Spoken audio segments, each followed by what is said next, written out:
यस कार्यक्रमका साथमा अजोड इन्स्योरेन्स, हरेक कदमको सहयात्री। रिभरफ्रन्ट बीच रिसोर्ट, बुटार, कुरिनघाट। मार्केटेड बाई इन्द्रेडी advertising, media partner Artha ra Byapar weekly, अर्थव्यापार.com। दर्शकवृन्द नमस्ते। कार्यक्रम आर्थिक संवादमा यहाँहरूलाई हार्दिक स्वागत गर्दछु। म नवीन काफले। गत वर्षदेखि फैलिएको कोरोना भाइरस कोभिड-19 का कारण र नेपाल सरकारले जारी गरेको लकडाउनका कारण समग्र नेपालको पर्यटन क्षेत्र ठप्प प्राय बनेको छ। करिब 1 वर्ष लामो समय बितिसक्दा पनि नेपालमा पर्यटन क्षेत्र खासै सुचारू हुन सकेको छैन। नेपालको पर्यटन क्षेत्रको कुरा गर्दा पछिल्ला वर्षहरूमा नेपालका छिमेकी मुलुकहरू चीन र भारतबाट ठूलो मात्रामा पर्यटक भित्र्याउनुपर्छ भन्ने बहस पर्याप्त मात्रामा हुने गरे पनि यसतर्फ नेपाल सरकार, सम्बन्धित मन्त्रालय र नेपाल पर्यटन बोर्डले पनि पर्याप्त ध्यान दिन नसकिरहेको जस्तो महसुस गर्न सकिन्छ। नेपालको आजको पर्यटन क्षेत्रको यो सङ्कटपूर्ण अवस्थाबाट पर्यटन क्षेत्रलाई बाहिर निकाल्न नेपाल सरकार र नेपालका पर्यटन व्यवसायीहरूले गर्नुपर्ने भूमिका र नेपालका छिमेकी मुलुकहरू चीन र भारतबाट ठूलो मात्रामा पर्यटक नेपाल भित्र्याउन हामीले गर्नुपर्ने पहलहरूबारे कुराकानी गर्न आज मैले युवा पर्यटन व्यवसायी सुदर्शन नेपाललाई कार्यक्रममा निमन्त्रणा गरेको छु। नेपाल विशेष गरी चीनबाट वार्षिक रूपमा ठूलो मात्रामा पर्यटकहरू नेपाल भित्र्याउने कार्यमा संलग्न हुनुहुन्छ। आउनुहोस् आजका मेरा अतिथि नेपाललाई कार्यक्रममा स्वागत गरौँ। नेपालजी, कार्यक्रममा यहाँलाई स्वागत छ। धन्यवाद। मैले पृष्ठभूमिमा भने जस्तै करिब हामी यो 1 वर्षको समय कोरोना भाइरसकै कारणले लगभग गुजारिसकेको अवस्था छ। आजको दिनमा ठ्याक्कै भन्यो भने पर्यटन क्षेत्रको अवस्था के हो? पर्यटनमा अहिले पछिल्लो समय जस्तो यात्रा पर्यटन भनेर क्लाइम्बिङको गेस्टहरू र ट्रेकिङको पर्यटकहरू अलिकति बढिरहेको चाहिँ सिनारियो छ। तर हामीहरू चाहिँ अब कोभिड अगाडिको सिनारियोलाई हेर्ने, त्यो पार्टलाई हेर्ने, अब त्यो बिजनेसलाई हेर्ने हो भने त अहिले त लगभग अलिकति केही आशा लाग्दो भएको छ कोभिडभन्दा पछाडि चाहिँ। तर हामीलाई पर्याप्त भएको छैन। हामी अझै प्रयास गरिरहेछौँ।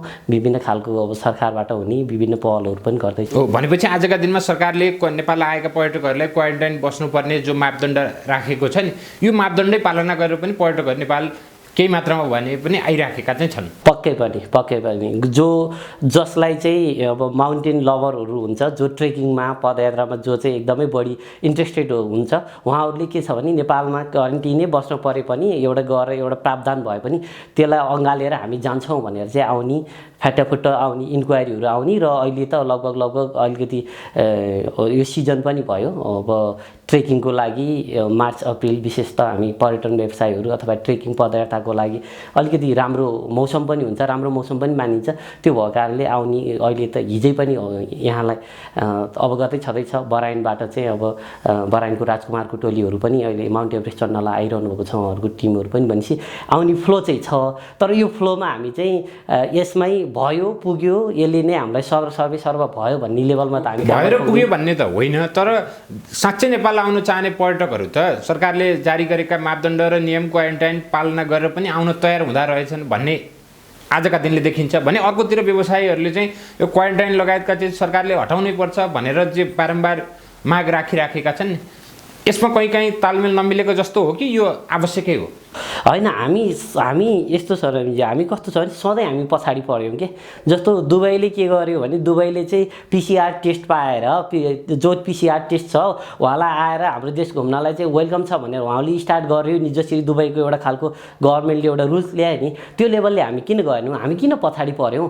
हामी होला विभिन्न अरू विकसित मुलुकहरू जतिको हामी त्यो लेभलमा छैनौँ होला, तर हामीले पनि कुनै न कुनै चाहिँ एउटा प्रावधान बनाउनेमा चाहिँ अरूले बनाइसकेपछि हामी पछाडि भयो।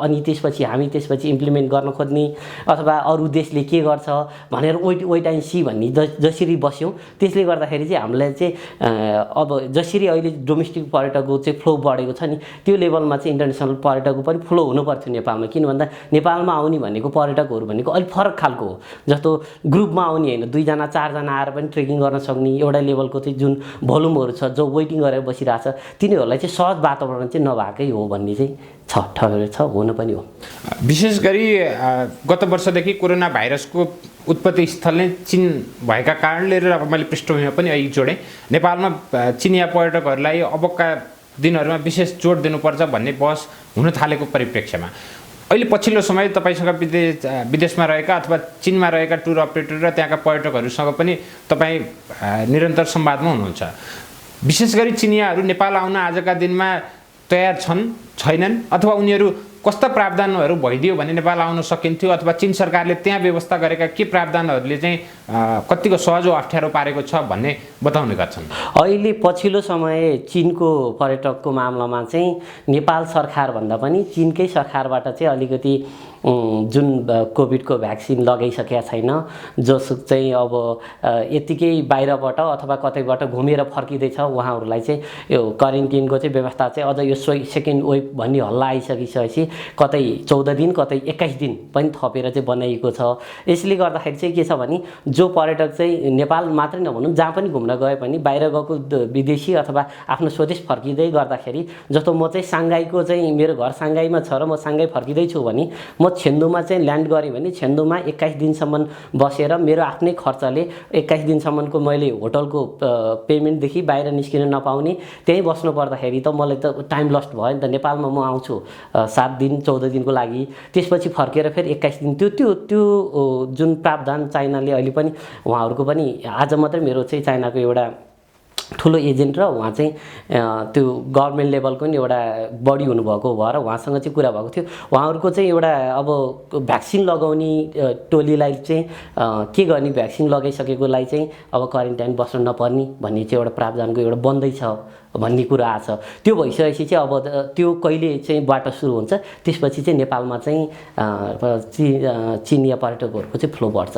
हो, नेपालमा कोरोना पछिको टुरिज्मलाई लिएर बहस गरिरहँदा दुईवटा किसिमका धारहरू देखिन्छन्। एउटा चाहिँ आगामी 1, 2 वा 3 वर्षसम्म पनि नेपालको पर्यटन पूर्ण रूपमा रिकभर हुन सक्दैन भन्ने किसिमको धार छ भने, अर्को एउटा धारले के भन्छ भने लामो समयसम्म पर्यटकहरू आफ्नो ठाउँ घरबाट बाहिर निक्लिन नपाएपछि यदि यो कोरोना पछिको अवस्था सहज हुने हो भने ठुलो मात्रामा पर्यटन गतिविधि बढेर जान्छ भन्ने जस्तो देखिन्छ।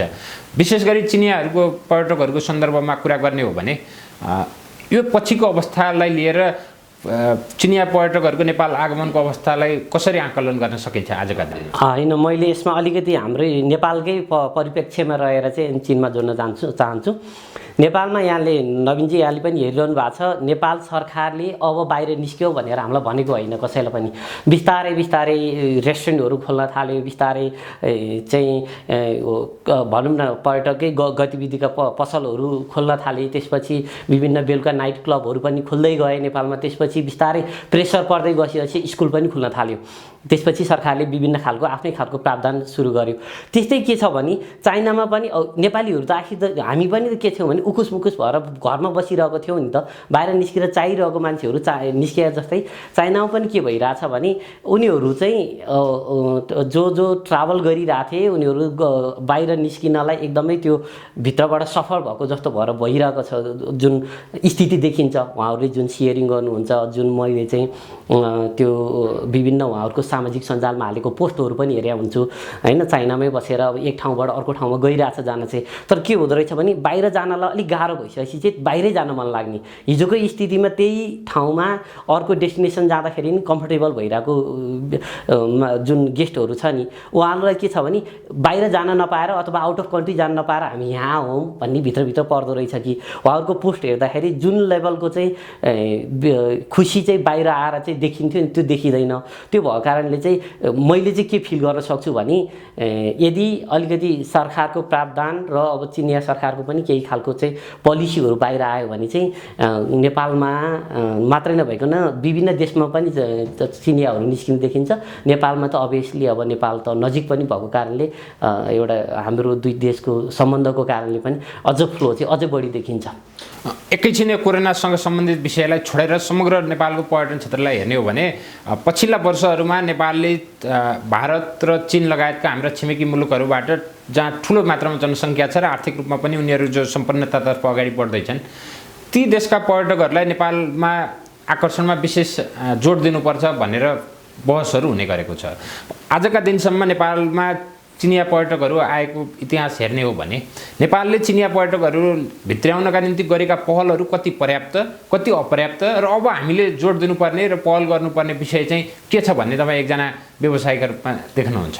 म चाहिँ पहिलो चाहिँ के छ भने अभियसली हामीले चाहिँ अब इन्टरनेसनल लेभलको एउटा नेपालमा चाहिँ पहिल्यैदेखि चाहिँ पर्यटनको लागि भनेर चाहिँ बाहिरबाट चाहिँ धेरै विदेशीहरू नेपालमा आएर घुम्ने भएको कारणले गर्दाखेरि हामीले होटल बनाउँदाखेरि पनि रेस्टुरेन्ट बनाउँदाखेरि पनि केमा केन्द्रित रह्यौँ भने विदेशी आउँछ, विदेशी पर्यटनहरू यो सिजनमा आउँछ, यसरी हाम्रो चाहिँ यसरी अकुपेन्सी यसरी हुन्छ भनेर हामी त्यसरी चाहिँ क्यालकुलेट गऱ्यौँ भने अब अहिले पछिल्लो समयमा चाहिँ म के देख्छु भने नेपालभित्रकै डोमेस्टिक टुरिस्टको जुन फ्लो देखिरहेछ नि, पेइङ क्यापासिटी पनि बढेर गइसकेको छ। आजको चाहिँ तपाईँको चाहिँ 10 लाख 15 लाख चाहिँ मान्छे चाहिँ तपाईँ बाहिर गइरहेको मान्छेहरू चाहिँ नेपालमा बसेर चाहिँ घुम्ने ठाउँ खोजिरहनु भएको छ। हिजो चाहिँ बाहिर घुम्न भनेर जुन जुन देशमा जानुहुन्थ्यो उहाँहरू त अहिले गुम्सिएर बसिरहनु भएको छ नि, ती मान्छेलाई पनि घुमाउनु पऱ्यो नि त। उहाँहरूको कस्तो हो, उहाँहरूलाई चाहिँ हामीले के छ भने नेपाली भन्नासाथै नेपालीले चाहिँ पेइङ क्यापेसिटी अलिक कमै हुन्छ अथवा पे गर्दैन, फरेनर लेभलको स्ट्यान्डर्ड मात्रै भनेर हामी पहिला एउटा केमा चुकेका थियौँ भने पहिला नेपालीलाई भनिसकेपछि अलिकति गेस्टको रूपमा पनि नहेरिकन हामी नेपालीलाई रुम दिन्नौँ भन्ने स्टार होटलहरूको एउटा मेरो विषय अझै त्यताभन्दा पनि कतापट्टि थियो भने विशेष गरी चिनिया पर्यटकहरू नेपालभित्र आउन आजसम्म नेपालका व्यवसायीहरूले व्यावसायिक सङ्घ संस्थाहरूले जे पहल गरिराखेका छन् नि, ती पहलहरू कतिको पर्याप्त छन् र अब हामीले विगतबाट सिकेर आगामी दिनमा चिनिया पर्यटकहरूलाई नेपालभित्र आउने सन्दर्भमा चाहिँ कस्ता किसिमका योजनाहरू ल्याउनुपर्छ? ठिक छ, मैले त्यो त्यसमा पनि जोडिहाल्छु।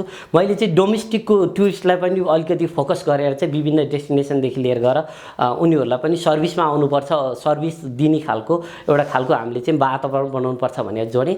अब चाइनाकै मामिलामा त मैले पहिला पनि बोलिरहेको हो, चाइनामा चाहिँ के छ भने हामीहरू चाहिँ अरू देशको तुलनामा जसरी हामी पर्यटन बोर्डबाट अथवा हामी नाटाबाट टानबाट हानबाट जाँदाखेरि चाइनालाई चाहिँ अलिकति हाम्रो बजेट पनि कम परिरहेको हो कि जस्तो जति इन्डियालाई गएको छ त्यो लेभलमा चाइनामा पनि अलिक कम गएको हो कि, किनभने अनि जति हामीले मार्केटिङ गरिरहेछौँ नि चाइनामा गएर चाहिँ विभिन्न फेयरहरूमा पनि भाग लिइरहेको छौँ, हामी पनि गएको छौँ। मैले कोअर्डिनेट गरेर पनि 2-3टा प्रोग्रामहरू 2-3टा फेयरहरू चलाएँ पनि। यो भिजिट नेपाल 2020को जुन प्रावधान आउनु अगाडि त्यसको लागि हामीले क्याम्पेनहरू पनि चलाएको थियौँ। के छ भने हामीले जुन क्याम्पेन चलायौँ, जुन मिडियामा गएर चाहिँ हामीले चाहिँ मार्केटिङ गऱ्यौँ, त्यो चाहिँ मार्केटिङ चाहिँ जो मान्छे कहाँ पुग्न पर्ने हो त्यो मान्छे कहाँ पुगेको देखिएन। अहिले हामीले सर्टेन एउटा पर्टिकुलरली चाइनाबाट जसले चाहिँ हामीलाई अहिलेसम्म गेस्टहरू दिइरहेछ, जसले चाहिँ नेपाल र चाइनाको काम गरिरहेछ, त्यो एजेन्सीहरूमा मात्रै हामी सीमित रह्यौँ कि जो मान्छे चाहिँ एक्स्ट्रा खालको चाहिँ कति चाहिँ नेपाल यति छिमेकी यति नजिक भएर पनि नेपाल भनेर पनि चिनाउनु पर्ने स्थिति पनि नेपाललाई चाहिँ टुरिज्म डेस्टिनेसन चाहिँ मेन हो भनेर नि नचिनिरहेको पनि देखियो कति कुरा चाहिँ। यो प्रश्न किन पनि महत्त्वपूर्ण छ नेपालजी भने हाम्रा पर्यटन मन्त्रालय र पर्यटन मन्त्रीहरू अथवा सरकारी निकायका उच्च कर्मचारीहरू कहिलेकाहीँ के भन्छन् भने भाषणमा हाम्रा छिमेकीहरूको जनसङ्ख्या यति छ, त्यसको 1% मात्र हामी नेपाल ल्याइदिन सक्यौँ भने हामी लाखौँ पर्यटक ल्याउन सक्छौँ भनेर भाषण गरेको यहाँले पनि सुन्नुभएको होला। तर उहाँहरूले भने जस्तै त्यो 1%मा पनि हाम्रो पेनेट्रेसन भयो कि भएन विगतमा, अथवा त्यसका लागि हाम्रा इफोर्टहरू कतिको जायज थिए अथवा अबका दिनमा कसरी इफोर्ट बढाउनुपर्छ? अब हो यसमा एक्ज्याक्टली हाम्रो पोइन्टै के छ भने हिजोको दिनमा जे उहाँहरूले भन्नुभएको थियो त्यो कुरा एकदमै सही नै छ। तर के छ भने मार्केटिङ पोइन्टमा चाहिँ हामी ठाउँमा पुग्न सकेनौँ। चाइनाको पोर्टलहरूको कुराहरू मैले विभिन्न समय पनि भनिरहेको हुन्छु। हामी चाहिँ यहाँ फेसबुक युट्युबमा गरेर मार्केटिङ गरेर त भएन नि, चाइनाको मेन पोर्टलमा गएर चाइनाको चाहिँ वेइबो भन्ने पोर्टल होला, विच्याट होला, विभिन्न चाहिँ क्युक्यु होला, विभिन्न पोर्टलमा गएर चाहिँ त्यही पोर्टलमा गएर उहाँहरूलाई नै भाषा बुझ्ने तरिकाले अथवा नभए सबटाइटल राखेर विभिन्न कता हुन्छ त्यो मिडिया थ्रु चाहिँ चाइनामा आज 70 करोडदेखि 80 करोड मान्छेको चाहिँ इन्टरनेटको चाहिँ एक्सेस छ। यो चाहिँ हजुरको यो कोभिड अगाडिको चाहिँ डेटा हो। अब अहिले पछि सायद अर्बमै पुग्यो होला हैन, यो जसले स्मार्टफोन बोक्छ हो उहाँहरूको लेभलमा हातमा चाहिँ नेपाल भन्ने देशको चाहिँ नेपाल यस्तो हो, नेपालको चाहिँ डेस्टिनेसनहरूको प्रमोसनहरू गर्दाखेरि विभिन्न के अरे च्यानल थ्रु चाहिँ उहाँहरूको हामी पुर्याउन नसकेको हौँ। हामी के छ भने जान्छौँ कुनै फेयरमा बस्छौँ, फेयरमा बस्दा के हुन्छ, जो विदेश घुमाइरहेछ, जो एजेन्सीहरू छ, जो पहिला नै आइरहनु भएको छ उहाँहरू आउनुहुन्छ, आएर हामीसँग बस्नुहुन्छ। फलाना एजेन्सीले यति % रेट दिइरहेछ, मलाई $20 घटाइदेऊ, म तिमीलाई ग्रुप दिन्छु।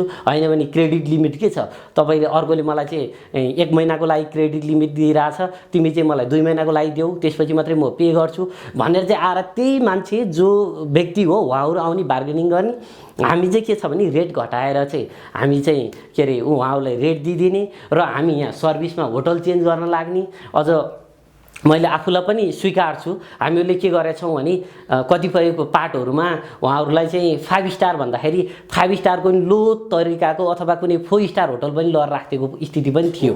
यसभन्दा अगाडि नेपालमा एउटा कस्तो मानसिकताले काम गरेको छ भने पर्यटक भनिसकेपछि युरोपियन वा अमेरिकनलाई मात्रै पर्यटक भन्ने जस्तो परिपाटी पनि नेपालमा छ र विशेष गरी चिनियाहरूलाई फोकस गर्ने सन्दर्भमा सरकारी तवरबाटै खास त्यस्तो पहल नभएका कारणले पो यहाँले अहिले उल्लेख गर्नुभए जस्तै हामीले ठुलो मात्रामा प्रमोसनमा बजेट चिनमा खर्च गर्न नसकेको पो हो कि अथवा नेपालभित्र आज पनि चिनिया पर्यटकहरूलाई एउटा स्तरका पर्यटकका रूपमा अलि तल्लो स्तरको रूपमा लिने गरेको जस्तो पनि व्यवसायीहरूका कुराबाट हामी सुन्छौँ। वास्तवमा यथार्थ चाहिँ के हो? होइन, यो त कस्तो छ भने हामीले नै बिगारेको हौँ। चिनिया पर्यटकलाई तपाईँले चाहिँ तल्लो लेभलको चाहिँ जुन तपाईँले कताबाट पाउनुभयो त्यो त म त मान्दिनँ। म त यही फिल्डमा यही ब्याकग्राउन्डबाट चाहिँ मेरो बिजनेसै यही भएर होइन। तर के छ भने आजको दिनमा युरोपमा गएर हेर्नुहोस्, अमेरिकामा गएर हेर्नुहोस्, कुनै पनि मेन ब्रान्डेड सपहरूमा गएर हेर्नुहोस्, सपिङ गर्ने भने चाइनिजै हो। पुरै एउटा लगेज बोकेर गएको हुन्छ, उसले चाहिँ त्यो लगेजमा चाहिँ सबै त्यो सामानहरू किनेर चाइना फर्किने भनेर चाहिँ उसको टुरै सपिङ टुर जस्तो हो। भनिसकेपछि त्यो लेभलको चाइनिजहरू छ। अब हामी नै के गर्छौँ भने अभियसली तपाईँलाई पनि के छ भने कुनै पसलमा चाहिँ कुनै अब अर्को पाटै नगरौँ, यहाँबाट हामी चाहिँ लाजिमपाटबाट ट्याक्सी चढेर चाहिँ त्रिपुरेश्वर जाँदाखेरि 300 रुपियाँ लाग्छ भने तपाईँलाई अलरेडी थाहा छ। अर्कोले आएर 250 दिन्छु भन्दै चाहिँ तपाईँ चाहिँ गएर चाहिँ म 500 तिर्छु त भन्नुहुन्न नि त, होइन। तर हामी के गर्यौँ भने 250मा दिन्छु भनेर कतै पठाउ चढाएर चाहिँ के अरे मोटरसाइकल चढाएर चाहिँ अथवा स्कुटी चढाएर त पठाइदिइरहेको छैनौँ। कति ठाउँमा कम्प्लेन पनि भनेपछि व्यवसायीहरू बिचकै अस्वस्थ प्रतिस्पर्धाका कारण चिनिया पर्यटकहरूलाई हेर्ने नेपाली दृष्टिकोण र उनीहरूले आएर नेपालमा गर्ने खर्चमा समेत प्रभाव परिरहेको पर्यो, बिल्कुलै पर्यो। हामी के छ भने नयाँ डेस्टिनेसनमा गएनौँ। हामी के गर्यौँ भने जुन चलाइरहेछ, जुन आजभन्दा 10औं वर्ष 15औं वर्ष अगाडिबाट चलिरहेको आइटिनरी छ त्यही आइटिनरी फलो गर्ने अनि त्यसमै गएर बार्गेनिङ गर्ने, नयाँ डेस्टिनेसन पत्ता लगाउने, नयाँ प्रडक्टहरू सेल गर्ने। यो यस्तो हो है भन्ने चिनियाहरू पनि आजको लेभलमा, हिजोको लेभलमा आउँदाखेरि टुर मात्रै खोज्थ्यो भने आज चाहिँ होइन, हेल्थ वाइज पनि अथवा ट्रेकिङ लभरहरू पनि भइसकेका छन्। ट्रेकिङ गर्न चाहन्छु अथवा माउन्ट एभरेस्टै चढ्न चाहन्छु, होइन, क्लाइम्बिङदेखि लिएर गएर त्यो लेभलको। अथवा एक्स्ट्रा तपाईँको चाहिँ अरू हामीले के छ, चितवन, लुम्बिनी, पोखरा मात्रै भन्यौँ, त्यसपछि चाहिँ रारा किन भनेनौँ, होइन, इलामलाई किन फोकस गरेनौँ, नयाँ डेस्टिनेसन नयाँ कल्चरहरू किन प्रमोट गरेनौँ। नेपालमा आउँदाखेरि त मान्छेको अनुहार हेर्दा त चाइनिजहरू चाहिँ वाउ भनेर चाहिँ फरक देख्छ, यहाँको स्माइल हेर्दाखेरि त अब सबै चाइनिज मात्रै नभए सबै पर्यटकहरू एउटा खुसीको सिमा नै रहन्न वाउ भनिन्छ भने हामीले चाहिँ के छ त भन्दाखेरि तपाईँको चाहिँ नयाँ एक्स्ट्रा खालको केही सेल गर्नु पऱ्यो। अनि तपाईँले प्राइस पनि अप लिएर जानु न, हेली टुर लिएर जानु, 5 स्टारको प्याकेज लिएर जानु, राम्रो प्रपर म चाहिँ यो लेभलले चाहिँ यसरी अपरेट गर्छु, तपाईँलाई चाहिँ यो खालको फेसिलिटी छ भने पुरै क्लियर लेखिदिनु, त्यसपछि तँले पे गरिहाल्छ। व्यक्तिगत रूपमा त म त के मान्छु भने पछिल्लो समय चीन जसरी शक्ति राष्ट्रका रूपमा र आर्थिक समृद्धिको दिशामा अगाडि बढिराखेको छ, विश्वका ठुला कम्पनीहरू चिनिया कम्पनीहरूको स्वामित्वमा आइराखेका छन्। कोभिड पछिको अवस्थामा त चीनले झन् अर्कै किसिमले फड्को मार्दैछ। त्यसैले चिनिया पर्यटकलाई नै जोड दिनुपर्छ भनेर आजको यो कार्यक्रम गर्नुको उद्देश्य पनि यो हो। तर विशेषतः नेपालमा यस्तो भनाइ छ भन्ने सुनेको कुरा मैले तपाईँसँग राखेँ। अझ स्पष्ट गरौँ, चिनिया पर्यटकहरू जो नेपाल आउँछन् उनीहरूले नेपालमा आएर हेर्न चाहने अथवा उनीहरूले जान चाहने र चिनिया पर्यटकहरूलाई नेपालमा मनपर्ने चिजहरू के रहेछन् त्यसमा सही ढङ्गले हामी विश्लेषण गर्न सकियो भने कसरी चाहिँ उनीहरूलाई आकर्षित गर्ने। जस्तो बुद्धको जन्मस्थलका रूपमा नेपाललाई उनीहरू सम्मान गर्छन् कि अथवा के विषय छन् र त्यसमा हामीले बढी जोड दिनुपर्छ। एउटा त के छ भने चिनियाको उनीहरूको चिनिया पर्यटकहरूको एक्सपिरियन्स अनुसार चाहिँ अलिकति नयाँ ठाउँ प्रपर नेपालको चाहिँ कहाँ कल्चरहरू अलिकति देखिन्छ अथवा धेरै फ्लो पर्यटकको फ्लो नभएको ठाउँ जहाँ चाहिँ एकदम डाउन टु द अर्थ भएर बस्न पाइयोस्, त्यहीँको लोकल खाना पाइयोस्, होइन, टेन्टमै बस्न पाइयोस्, तर के छ भने टिपिकल त्यहाँको कल्चर देख्न पाइयोस् भन्ने पनि देखिन्छ। यहाँ आउँदाखेरि जस्तो के छ भने यो चिनिया पर्यटकको अलिकति प्रकृति हेर्दा चाहिँ जहाँ जाँदाखेरि पनि अलिकति चाइनिजै धेरै देखिने भएको कारणले अलिकति एक्स्ट्रा खालको चाहिँ है अहिले देखेको पछिल्लो पर्यटकहरू चाहिँ के छ भने सबैले गएर एउटा लेभल छ 50, अब यसमा चाहिँ एज रेन्ज भन्छु है, 50 देखि 70 को रेन्जको जुन एज छ उनीहरू चाहिँ आउँछ एउटा प्याकेज वाइज अलिकति लग्जरी खालको टुर जुन चितवन, पोखरा, लुम्बिनी हुँदै यो पिलिग्रिमेजदेखि अब भनौँ न यो नर्मल टुर गर्न चाहनुहुन्छ भने एक लेभलको चाहिँ कस्तो छ भने जतापट्टि जाँदाखेरि नि अब चाइनिजहरू त जहाँ पनि अभियसली देखिहालिन्छ। त्यो भन्दा के छ भने अलिकति नयाँ डेस्टिनेसन लैदेऊ न। अलि म त एकचोटि आइसकेको छु यो लेभलमा, यो ठाउँ हेरिसकेको छु, अब अर्को ठाउँ मलाई देखाइदेऊ न, अर्को ठाउँको चाहिँ एक्सप्लोर गराऊ, अथवा त्यहाँको एक्स्ट्रा कुरा के छ त्यो देऊ, अथवा नयाँ आइटिनरी बनाएर देऊ भनेर चाहिँ कल्चरहरू हेर्न चाहने एउटा देखियो यहाँ नेपालमा अहिले देखिँदाखेरि। अनि दोस्रोमा चाहिँ अब अभियसली अहिले ट्रेकिङमा पनि एकदमै रुचि देखिन्छ, पहिला थिएन। आजभन्दा तपाईँको 2-3 वर्ष अगाडिको हिस्ट्री र अहिले हेर्नुहुन्छ भने अहिले ट्रेकिङ गर्ने नै तब फ्लो चाहिँ 200% 300%ले बढेको देखिन्थ्यो पहिला होइन, अब अहिले त रोकिरहेछ। अब त्यो लेभलले गइसकेछ भने उनीहरू पनि चिनिया पर्यटकहरू पनि नेपालमा आएर चाहिँ अलिकति पहिला चाहिँ टुरमा मात्रै बढी फोकस थियो भने अहिले चाहिँ अलिकति अब अभियसली बुद्धिस्ट भएको कारणले गर्दाखेरि लुम्बिनीदेखि लिएर गएर नयाँ तपाईँको चाहिँ हेलिकप्टर लिएर चाहिँ हेलम्बुधरि गएको चाहिँ देखियो होइन। उहाँहरू चाहिँ आउने अथवा बुद्धिस्ट भन्नासाथ कति ठाउँ उहाँहरूले एक्सप्लोर गर्ने, फर्पिङ जाने, नयाँ नवबुद्ध होइन। हामीहरूले चाहिँ काठमाडौँ दरबार स्क्वायर, पाटन र भक्तपुर मात्रै सेल गर्थ्यौँ भने अरू डेस्टिनेसनहरू पनि उहाँहरूले देखिरहने। र अर्को कुरो चाहिँ के छ भने नेपालमा आउँदाखेरि नेपालको मान्छेको चाहिँ जुन हाँसो जस्तो अब तपाईँले एउटा डान्सै गर्दाखेरि पनि छुट्टै खालको चाहिँ अब प्रकृतिको डान्स देखिने। र अर्को चाहिँ उहाँहरूले चाहने के छ भने बच्चाहरूलाई कल्चर एक्सचेन्ज गरौँ, यहाँ लिएर आउने, उताको बच्चालाई लिएर आएर यहाँको बच्चासँग चाहिँ सँगै मिल्साएर चाहिँ कुनै टाइमिङ मिल्यो भने त्यहाँको बच्चाले यहाँको बच्चाले निहाउ भन्न जानुहोस्, उताको बच्चाले नमस्ते भन्न चाहनुहोस् होइन। 1-2 दिन चाहिँ बच्चाहरूसँग सँगै राखेर चाहिँ आमाहरू दिउँसो क्लासमा राखिदिने, अनि त्यसपछि जुन प्यारेन्ट्सहरू चाहिँ बाहिर घुम्न जाने, त्यो खालको पनि देखियो होइन। तपाईँको चाहिँ विभिन्न प्रकृतिको देखिएको छ, तर हामीले त्यसमा फोकस गर्नु पर्यो। हामी खालि के गऱ्यौँ भने नर्मल तपाईँको चाहिँ काठमाडौँ, चितवन, पोखरा र नगरकोटको एउटा 7 नाइट 8 डेज भन्ने आइटिनरी छ, चाइनामा एकदम प्रख्यात छ त्यो आइटिनरी। त्यसमै हिजो $400 बिक्थ्यो, त्यसपछि 300, त्यसपछि $250, $100 हुँदै कतिमा आइपुग्यो थाहा छैन। त्यसमै सर्भिस घटाउँदै त्यसमै कम्पिटिसन गर्ने, त्यसमै हामी चाहिँ तपाईँको चाहिँ 3 महिनासम्मको लागि क्रेडिट दिन्छु भन्ने अहिले लास्ट आवरमा आएर आफै फसिरहेको छौँ। अहिले आफ्नै पैसाहरू उठ्नलाई बाँकी छ, कति एजेन्सीहरूको बाँकी छ। नेपालमा पर्यटन क्षेत्रका विकासका लागि कतिपय अवस्थामा यहाँका व्यवसायी र व्यावसायिक सङ्घ संस्थाहरूले गरेर मात्रै पनि हुँदैन। पर्यटनहरू नेपाल आगमन गर्नका लागि हाम्रो राज्य स्तरमा राजनीतिक सम्बन्ध कस्तो छ, सामाजिक आर्थिक यी दुई देशबीचका सम्बन्धहरूले पनि लगायत विविध विषयवस्तुहरूले प्रभाव पार्छन्। पछिल्लो समय चिनिया राष्ट्रपतिले समेत नेपाल भ्रमण गरेर नेपालको माथिल्लो स्तरमा यसको सम्बन्धको सुरुवात भएको जस्तो प्रश्न देखिन्छ। यसले समग्र पर्यटन बजार विशेष गरी चिनियाहरूको सन्दर्भमा कस्तो प्रभाव पार्न सक्थ्यो? भले यो कोरोनाका कारण त्यसको प्रभाव हामी देख्न सकेनौँ, आगामी दिनमा पनि देखिएला। माथिल्लो स्तरबाट नेपाल चीन सम्बन्ध र हामी आज कुन स्थानमा छौँ र पर्यटकहरू नेपाल ल्याउने सन्दर्भमा यसलाई कसरी हामी परिभाषित गर्नुपर्छ? होइन, त्यो त अब के छ भने इतिहास भन्ने कुरो, अब कुनै बोलिएको कुरो आज त्यो धेरै इतिहास पनि बनिसकेको छैन। एक वर्ष नै त भयो होइन। त्यो जुन चिनिया राष्ट्रपतिले आएर नेपालको मिडियामा नेपालमै आएर चाहिँ एउटा डिनरमै भनेको जुन वक्तव्य थियो त्यो चाइनामा भाइरल पनि भएको थियो, जताततै सुनिएको पनि थियो।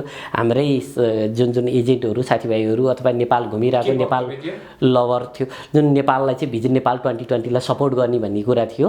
अनि हाम्रो चाहिँ हाम्रो राष्ट्रपतिज्यू र उताको राष्ट्रपतिज्यूको चाहिँ सँगैको फोटोहरू विभिन्न त्यो बेलामा आउँदाखेरिको चाहिँ त्यो पोस्टहरू विभिन्न सञ्चार माध्यमहरूबाट अथवा सोसियल मिडियाबाट चाइनाको विभिन्न गेस्टहरू कहाँ पुगिरहेको थियो।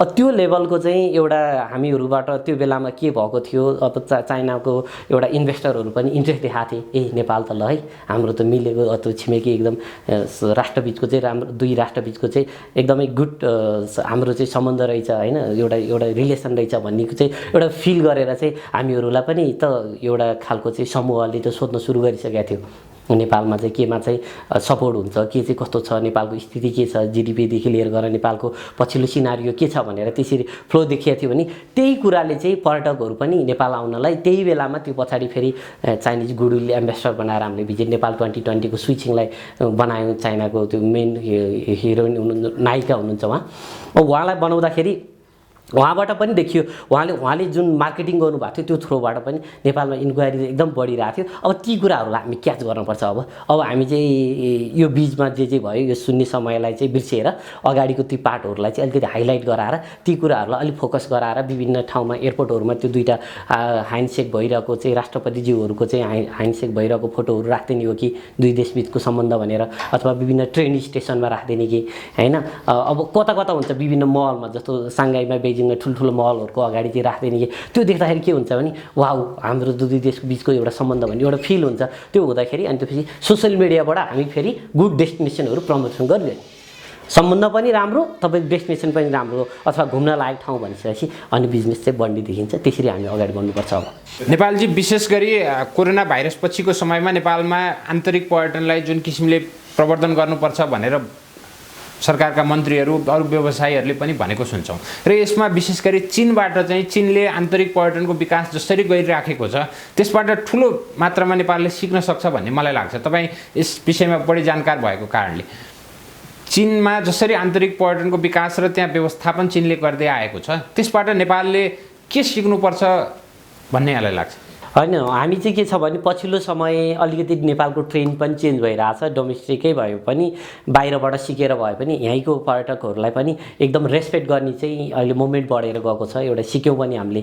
पहिला त्यो अलिकति त्यसमा हामी अलिकति ब्याक थियौँ। हामी फरेनर भनिसकेपछि चाहिँ हुन त हामीलाई के थियो भने एयरलाइन्सदेखि लिएर गएर होटलले सबैले फरेनर भनिसकेपछि रेट अलिकति हाई राख्ने, नेपाली भनिसकेपछि अलिक कम राख्ने भएर त्यो लेभल त्यो इम्प्याक्ट त्यहाँ परेको हो कि त्यो पनि मलाई अब त्यो पनि हुनसक्छ होइन, त्यसको पनि पार्ट हुनसक्छ। तर के छ भने चाइनामा मैले जसरी देख्छु जसरी लोकल टुरिस्टहरूले त्यहाँ तपाईँको चाहिँ उनीहरूको पेइङ क्यापेसिटीदेखि लिएर गएर खर्च गरेको विभिन्न 7 स्टार लेभलको चाहिँ रिजोर्टहरूमा गएर चाहिँ नाइट स्टे गरेकोहरू देख्दाखेरि चाहिँ रहर लाग्थ्यो। हाम्रो देशमा पनि कहिले हुने होला यस्तो भनेर त्यस्तो हेर्न मन लाग्ने, अथवा यो लेभलको रेस्पेक्ट आफ्नै देशमा पनि होइन, त्यो त्यही कस्टमरलाई पनि कति रेस्पेक्ट गरेको हामीहरू कति एउटा हाई लेभलको रिजोर्टमा जाँदाखेरि पनि देखिने भनेको 80-90% भनेको चिनिया नै थिए, जो बेजिङको साङ्घाईमा जान्थे, साङ्घाईको रिजोर्टमा बस्थे, साङ्घाईको बेजिङमा गएर बेजिङको 5 स्टार होटलमा बस्थे। त्यही लेभलको फ्लो चाहिँ अब नेपालमा पनि हुनुपर्छ भन्ने चाहिँ भित्र कतै कतै लागेको हुन्थ्यो। अब पछिल्लो समय विभिन्न सोसियल मिडियामा अलिकति हामी बढी छायौँ पनि र नेपालको अहिले पेइङ क्यापेसिटी पनि अलिकति हाई हुँदै गएको, अलिकति केही कमाइ भइसकेपछि अब खर्च गर्नुपर्छ, घुम्नुपर्छ भन्ने खालको एउटा माइन्ड सेटअप भएको कारणले गर्दाखेरि त्यो पनि देखिया छ। अब त्यसलाई नै टार्गेट गरेर कतिपय रिजोर्टहरू बन्दैछ अहिले। हामीले चाहिँ के छ भने पहिला हामी टोटल्ली हामी चाहिँ विदेशी फरेनरहरूको चाहिँ जो लागि भनेर चाहिँ टार्गेट गरेर चाहिँ बिजनेसको स्टार्ट गऱ्यौँ अथवा होटल बनायौँ। हामीले भेहिकलहरूदेखि लिएर सबै कुरो चाहिँ सबै पुरै विदेशीलाई भनेर चाहिँ फोकस गऱ्यौँ भने अब नेपाली पनि छन् है। अब चाहिँ फरेनरलाई ल तपाईँले 60% दिनुहुन्छ नि 40% नेपाली अथवा 50-50% भनेर चाहिँ त्यसरी टार्गेट गरेर जानुपर्ने देखिन्छ। जुन अहिले जसले त्यसरी गर्नुभयो उहाँहरूको बिजनेस राम्रो चलिरहेको पनि देखिया छ। त्यही भएर हामी त्यसरी नै अगाडि बढ्नु। अन्त्यमा तपाईहरु युवा पर्यटन व्यवसायीहरू हुनुहुन्छ, आफ्नो ढङ्गले काम गरिरहनु भएको छ। नेपालको पर्यटन क्षेत्रमा जुन किसिमको सङ्कट करिब 1 वर्षदेखि हामी भोगिराखेका छौँ र विदेशी टुर अपरेटरहरूसँग यहाँहरूको सम्पर्कका आधारमा नेपालको पर्यटन क्षेत्रको भविष्यलाई लिएर अहिले के सोचिरहनु भएको छ? भविष्य त बिल्कुलै के छ भने अब अलिकति अहिले पछिल्लो समय के देख्यो भने डोमेस्टिक टुरिस्टको फ्लोले गर्दा अलिकति हामीले चाहिँ पहिला चाहिँ भिजिट नेपाल 2020 मनाउँदाखेरि नि एउटा टार्गेट चाहिँ के गर्थ्यौँ भने विदेशबाट यति ल्याउने उति ल्याउने भनेर भन्थ्यौँ। तर हामी चाहिँ तपाईँको के छ भने एयरपोर्ट कसरी छ, कसरी व्यवस्थापन भइरहेछ। आज 12 देखि 15 लाख चाहिँ विदेशी नेपाल म्याक्सिमम 12 लाख आउँदाखेरि त आकाशमा चाहिँ 1.5 घन्टा होल्ड गरेर चाहिँ जहाज बस्नुपर्ने स्थितिमा तपाईँ 20 लाख कसरी ल्याउँछु भनेर हामी टार्गेट बनाइरहेको थियौँ होला। भलै हामी बोर्डर दुईटा छिमेकी देश चाहिँ हाम्रो चाहिँ नजिक भएको कारणले जता चाहिँ हामी चाहिँ स्थलगत मार्गबाट पनि आउनु सक्ने भएर हामी त्यताबाट पनि टार्गेट गर्दै थियौँ होला होइन। नेपाल सरकारले त्यतापट्टिबाट पनि टार्गेट बनाएको होला। तर के छ भने कतिपय कुराहरू चाहिँ सबै कुरो विदेशीलाई मात्रै टार्गेट गर्दाखेरि फरेनरलाई गर्दाखेरि विभिन्न कुराहरू चाहिँ इन्टरनल पार्टहरू पनि मिलाउनु पर्ने भएकोले डोमेस्टिक टुरिस्टहरूको फ्लो अलिक बढी हुने देखिन्छ अब। र विदेशीहरूको त यो लेभलमा अब अलिकति सहज हुने भइसकेपछि अझै बढेर जान्छ। यो हाम्रो जुन पहिला आइरहेको टुरिस्टको फ्लो थियो त्योभन्दा पनि बढ्छ। नेपालजी हामी अपेक्षा गरौँ कोरोना भाइरस र लकडाउनका कारण पर्यटन क्षेत्रमा जुन सङ्कटहरू नेपालमा देखिएका थिए यो छिट्टै अन्त्य भएर जाओस् र यहाँ हामीले कुराकानीका बिचमा गरे जस्तै नेपालले आगामी दिनमा विशेष गरी पर्यटक पर्यटकको सङ्ख्या वृद्धि गर्नका निम्ति र जुन सङ्ख्या नेपालले नेपालभित्र आउने महत्त्वाकांक्षा राखिराखेको छ त्यसको परिपूर्ति गर्नका निम्ति पनि चिनिया बजार र चिनिया पर्यटकहरू लक्षित कार्यक्रमहरू रणनीति निर्माण गर्न सकौँ। यहाँको महत्त्वपूर्ण समय र विचारका लागि हार्दिक धन्यवाद। नमस्ते।